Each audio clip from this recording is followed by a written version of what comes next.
Hi English literature learners, are you preparing for UGTRB English exam? Then this video is for you. UGTRB syllabus la 10 ages இருக்கு. அதில் first 3 ages, the age of Chaucer, the age of Shakespeare, the age of Milton. இந்த 3 agesம் yesterday பார்த்தாச்சு. இந்த 3 agesல உள்ள 25 MCQs, overall 50 plus MCQs பார்த்திருக்கும். Today we can learn MCQs on the age of Dryden, the age of Pope and the age of Johnson. Let's dive into today's session. In John Dryden's political allegory, Absalom and Achitophel, which historical figure is satirized under the character of Achitophel? Anthony Ashley Cooper, first Earl of Shaftesbury. Shaftesbury led the Whig opposition and incited Monmouth to rebel against King Charles II, matching Achitophel's role in the biblical story. Next question is, in Dryden's critical treatise, an essay of dramatic poesy, 1668, which speaker serves as the mouthpiece for John Dryden himself? Neander, meaning new man, represents Dryden himself and defends English drama, blank verse and Shakespeare. Next question is, John Dryden's historical poem Annus Mirabilis commemorates the dramatic events of which specific year? 1666. The poem commemorates the year of miracles, 1666, covering the English naval victory over the Dutch and the Great Fire of London. Next question is, which Elizabethan play did John Dryden adapt into heroic blank verse for his tragedy All for Love, 1677? William Shakespeare's Antony and Cleopatra. Dryden rewritten Shakespeare's sprawling Antony and Cleopatra to strictly observe the classical unities of time, place and action.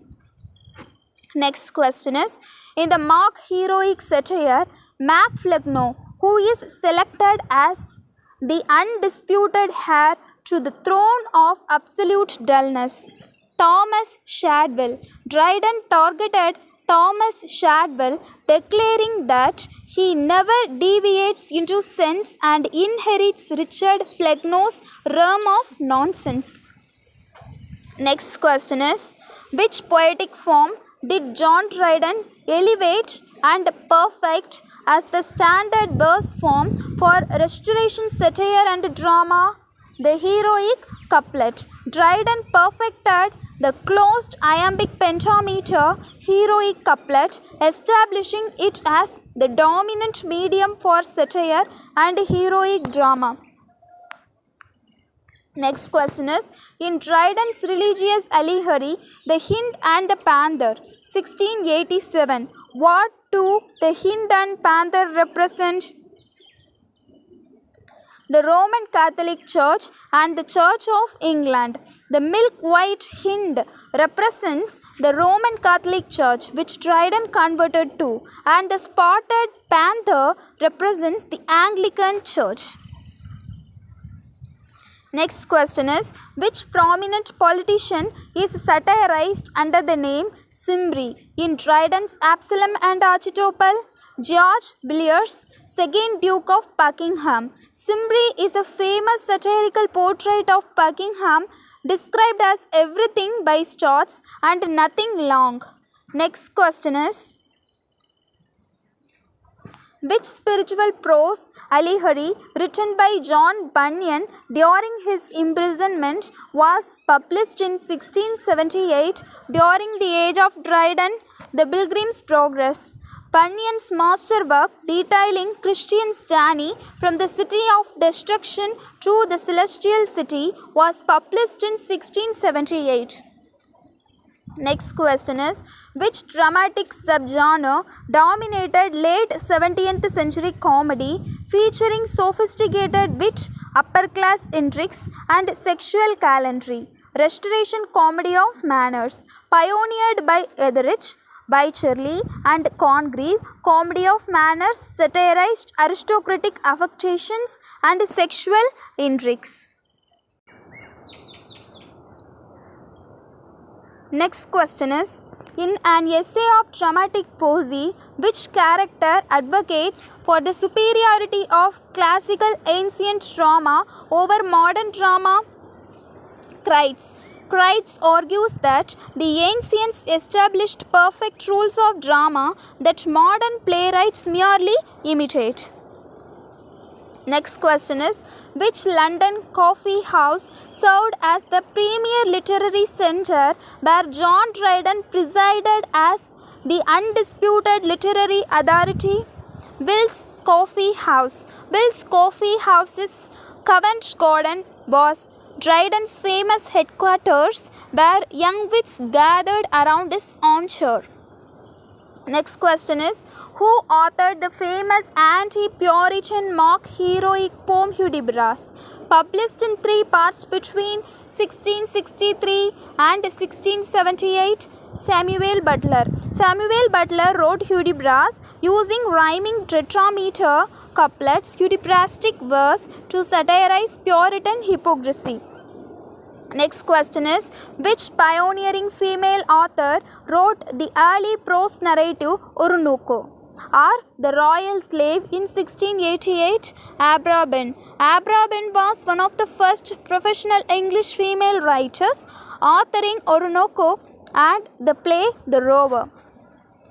Next question is, which historical event in 1660 marks the official commencement of the Restoration period and the age of Dryden?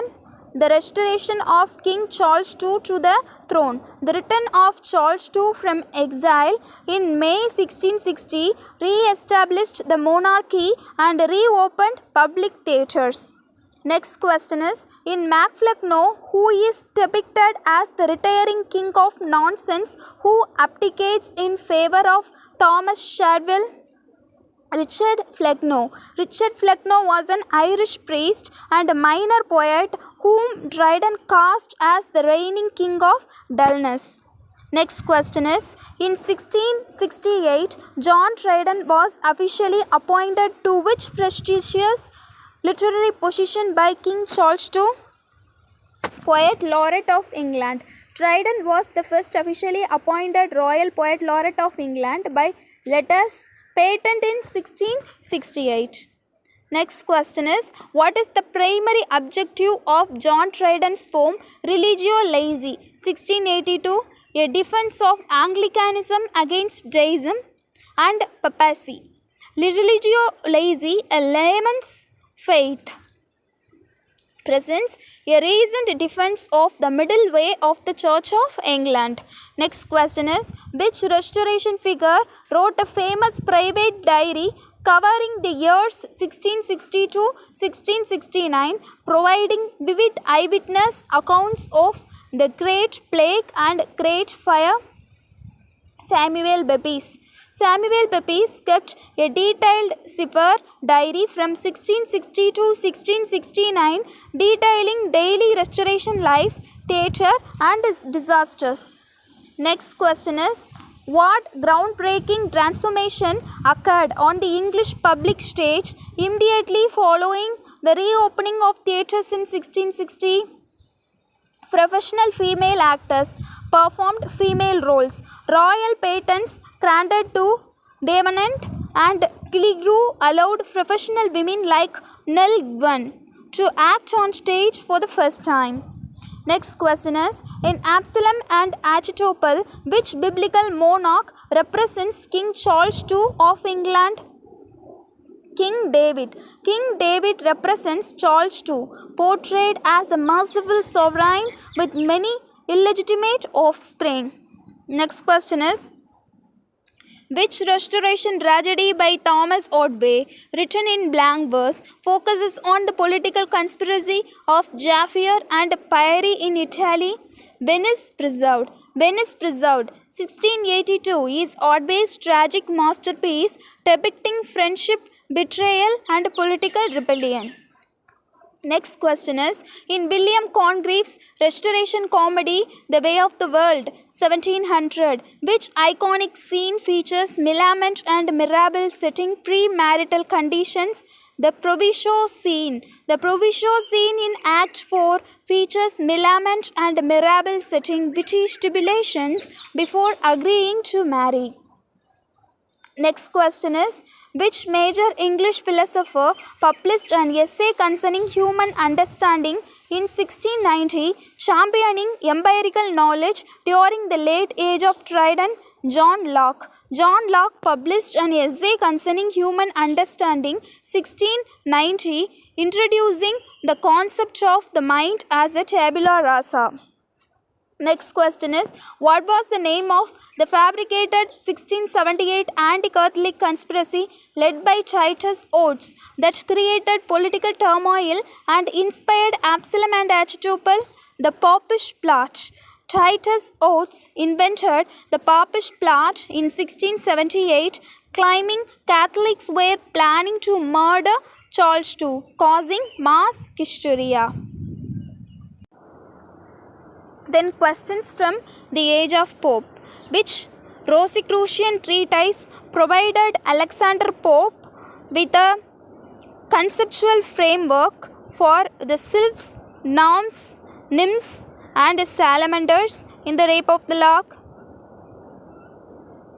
Comte de Caballais by Abbé de Villars. Pope explicitly acknowledged in his preface to Arabella Firma that he borrowed the doctrine of elemental spirits from Abbé de Villars' 1670 French satirical novel Les Contes de Caballais. Next question is, in Alexander Pope's critical masterpiece, An Essay on Criticism, which classical author is held up as the supreme exemplar of sound judgment and urbanity? Horace. Pope models his critical stance directly on Horace's Ars Poetica, praising Horace for teaching without pedantry and blending critical judgment with polite conversation. Next question is, in Jonathan Swift's allegorical satire, A Tale of a Tub, which character represents the Church of England and moderate Lutheran Protestantism? Martin. In Swift's allegory of the three brothers, Martin represents Martin Luther and the Church of England, seeking a moderate middle path in reforming his father's court. Next question is, what is the precise chronological sequence of the nations visited by Lemuel Gulliver in Jonathan Swift's Gulliver's Travels? Lilliput, Proptingnac, Labuta, Land. Gulliver's Travels first to Lilliput, Book 1, followed by Proptingnac, Book 2, Labuta and Surrounding Lands, Book 3, and finally Land, Book 4. Next question is, in Jonathan Swift's prose satire, The Battle of the Books, what literary factions are represented by the spider and the bee? Moderns and ancients. The spider represents the moderns who spin everything out of their own insights, whereas the bee represents the ancients who collect honey and wax from nature to produce sweetness and light. Next question is, which influential early 18th century periodical was established in 1709 by Richard Steele under the pseudonym Isaac Bickerstaff? The Dattler. Richard Steele launched the Dattler in April 1709 using Jonathan Swift's famous pseudonym Isaac Bickerstaff to establish an authoritative satirical voice. Next question is, in issue number 10 of The Spectator, what primary moral purpose did Joseph Addison state for the essay series? To enliven morality with wit and temper wit with morality. Addison famously declared that he aimed to bring philosophy out of closets and libraries to dwell in clubs, assemblies, tea tables, and coffee houses by combining wit and morality. Next question is, who was portrayed as the monarch of dullness In the initial 1728 three-book edition of Alexander Pope's satire, The Dunciad, Louis Theobald Pope named Shakespeare scholar Louis Theobald as Theobald, king of dunces. In 1728, after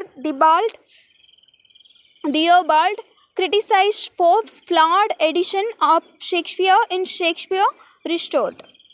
1726. Answer is Louis Theobald. Next question is the Hatchway experiences of which Scottish mariner served as a key real-life inspiration for Daniel Defoe's Robinson Crusoe. 1719. Alexander Selkirk spent over 4 years marooned on the uninhabited Pacific island of Tyre before being rescued in 1709, inspiring Defoe's famous novel. Next question is, formed in 1714, which famous literary group included Alexander Pope, Jonathan Swift, John Hay, Thomas Parnell, and John Arbuthnot? The Scribblers Club. The Scribblers Club was founded in 1714 to collaborate on satirizing pedantry and false learning through the fictional persona Martinus Scriblerus. Next question is, to which prominent Tory statesman and philosopher did Alexander Pope address his philosophical masterpiece, An Essay on Man? Henry St. John Lord Bolingbroke. An Essay on Man consists of 4 epistles addressed to Lord Bolingbroke, who significantly influenced Pope's philosophical deism and optimism. Next question is, which landmark 1728 dramatic work by John Hay introduced the ballad opera format and satirized Sir Robert Walpole's government ballad opera? John Hay created the ballad opera genre in The Beggar's Opera by setting satirical English lyrics to popular folk tunes and street ballads. Next question is, in Alexander Pope's Epistle to Dr. Arbuthnot, which fellow man of letters is satirized under the character portrait of Atticus Joseph Addison? The portrait of Atticus is a subtle, celebrated satire of Joseph Addison, portraying him as a talented writer who damns with faint praise out of jealousy. Next question is, what are the initials of the narrator who records the events of the Great Plague of 1665 in Daniel Defoe's The Journal of the Plague Year 1722? HF. The fictionalized eyewitness narrative concludes with the initials HF, widely believed to represent Defoe's uncle Henry IV, who lived through the 1665 plague. Next question is, which major blank verse nature poem by Scottish poet James Thomson, published between 1726 and 1730, anticipated the pre-Romantic movement? The Seasons. James Thomson's The Seasons, comprising winter, summer, spring and autumn, introduced expansive landscape description and blank verse into early 18th century poetry. Next question is, who requested Alexander Pope to write a light-hearted poem to reconcile the aristocratic farmer and Peter families after a lock of hair was stolen? John Currell. John Currell, a prominent Roman Catholic gentleman and friend to both families, suggested that Pope write a comedic poem to laugh them out of their quarrel. Next questions from The Age of Johnson. Which 1749 poem by Samuel Johnson, written in heroic couplets, is a tragic satire imitating Juvenal's 10th satire, The Vanity of Human Wishes? Johnson's poem adapts Juvenal's 10th satire to demonstrate the futility of worldly ambition, wealth, power and learning. Next question is, in Oliver Goldsmith's famous sentimental comedy She Stoops to Conquer, 1773, which female character disguises herself to win the love of Charles Marlowe? Kate Hardgurzel. Kate Hardgurzel pretends to be a modest barmaid because Charles Marlowe is peaceful around upper class women but confident around working class women. Next question is, which 1764 narrative by Horace Walpole is widely recognized as the foundational text of the Gothic novel genre in English literature? The Gazelle of Otranto. Horace Walpole's 1764 novel introduced elements of medievalism, terror, supernatural events, and haunted gazelles founding the Gothic genre. Next question is, what is the primary title of the philosophical fable written by Samuel Johnson in 1759 to cover his mother's funeral expenses? Rasselas, Prince of Abyssinia. Johnson composed Rasselas over a single week in 1759 to raise funds for his mother's funeral and pay off her minor debts. Next question is, in Thomas Gray's Elegy Written in a Country Churchyard, 1751, which famous line highlights the unfulfilled talent of ordinary rural people? Full many a flower is born to blush unseen. This line uses the metaphor of a hidden desert flower to describe obscure geniuses who die without recognition. Next question is, formed in 1764 by Samuel Johnson and painter Joshua Reynolds, what was the official name of the dining society that met at the Turk's Head Tavern? The Literary Club, simply known as the Club or the Literary Club, it brought together leading intellectual figures like Burke, Goldsmith, Boswell, and Gibbon. Next question is, which 1775 comedy by Richard Brinsley Sheridan introduced a character famous for linguistic blunders, creating the term malapropism? The Rivals. The Rivals features Mrs. Malaprop, whose humorous misuse of words sounding similar to intended words coined the term malapropism. Next question is, which monumental historical work was published by Edward Gibbon in 6 volumes between 1776 and 1788? The History of the Decline and Fall of the Roman Empire. Gibbon's masterwork traces Western civilization from the height of the Roman Empire to the fall of Constantinople in 1453. Next question is, in Lawrence Sten's novel Tristram Shandy, 1759 to 1767, which character is obsessed with building miniature fortifications and military models? Uncle Juby. Juby Shandy, Uncle Juby, a wounded military veteran, spends his time recreating historical battles and sieges on his bowling green.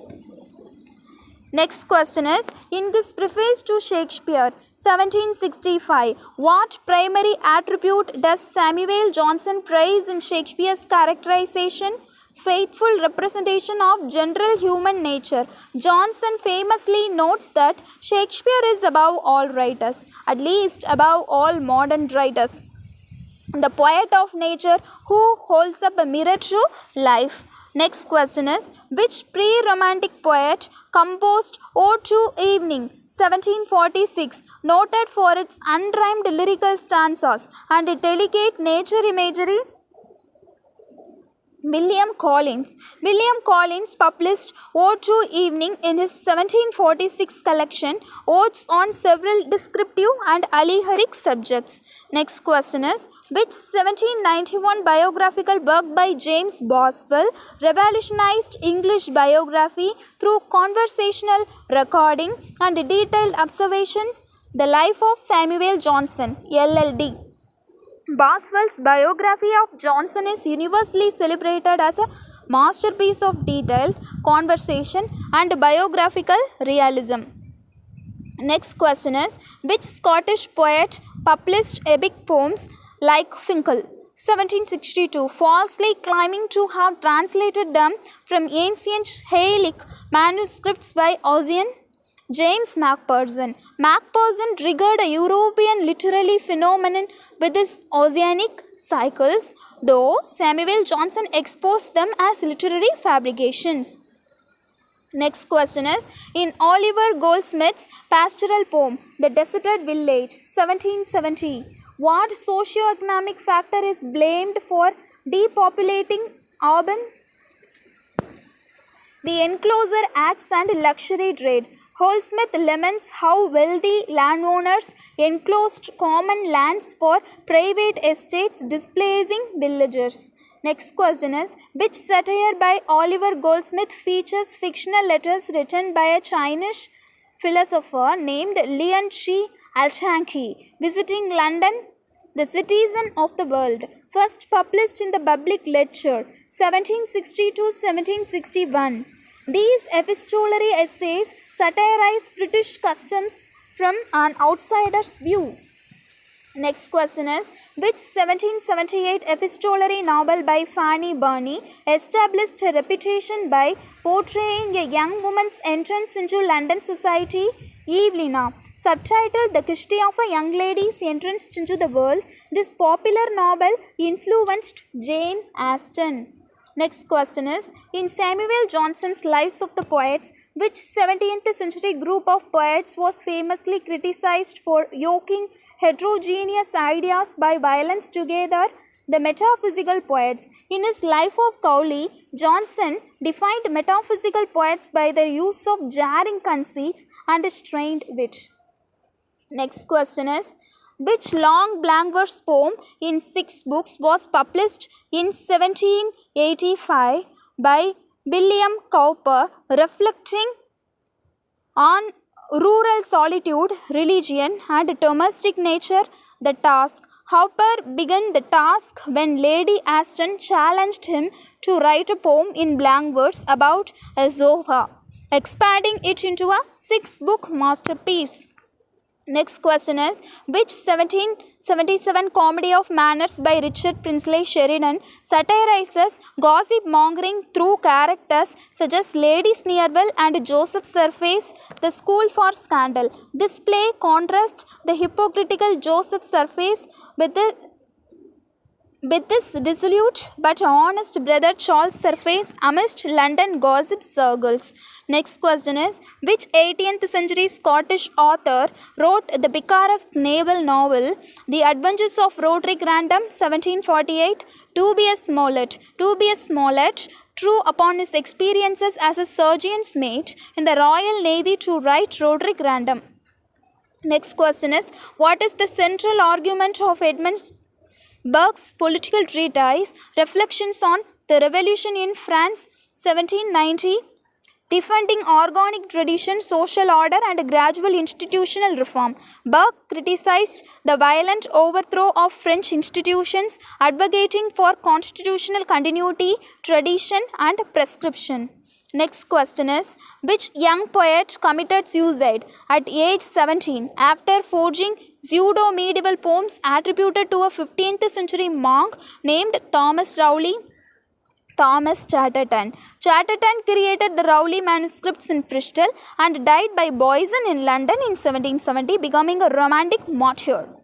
Next question is, in Oliver Goldsmith's novel The Vicar of Wakefield, 1766, who is the virtuous person and narrator who endures severe misfortunes? Dr. Charles Primrose. Dr. Primrose is the patient, pious country vicar whose family undergoes financial ruin, abduction, and imprisonment. Next question is, which 1757 aesthetic treatise by Edmund Burke contrasted feelings of self-preservation and awe with feelings of relaxation and pleasure? A philosophical inquiry into the origin of our ideas of the sublime and beautiful. Burke defined the sublime as feelings rooted in terror, obscurity, and power, distinct from the gentle harmony of the beautiful. Next question is, Samuel Johnson's landmark dictionary, published in 1755 after 9 years of work, is formally titled what? A Dictionary of the English Language, published on April 15, 1755. Johnson's dictionary defined over 40,000 words enriched with literary quotations. We have learnt 66 MCQs today on the age of Pope, the age of Dryden and the age of Johnson. If you have any questions regarding English literature, feel free to ask in the comment section. I look forward to seeing you in the next video. Until then, stay tuned to this channel to expand your knowledge of English literature. If you like this video, like, share and subscribe, and click the notification icon for notifications.